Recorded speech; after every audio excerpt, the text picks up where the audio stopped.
y'all doing? So we're out here at a new construction that we're doing, and I'm gonna tell you a little bit. I'll make a video actually about this entire piece of property and how we acquired it, but just want to give you guys a little insight if you've never seen how a new construction starts.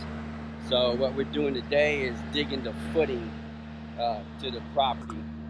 So what they do is they follow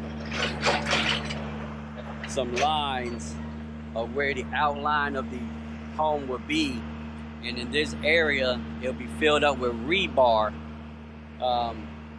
and then they'll pour concrete. So just wanted to show y'all a little bit of what happens when a new construction starts.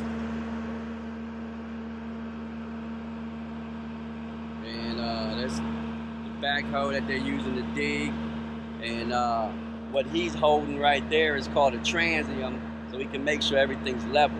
Because after the concrete is poured, what happens is then center block will go into right here.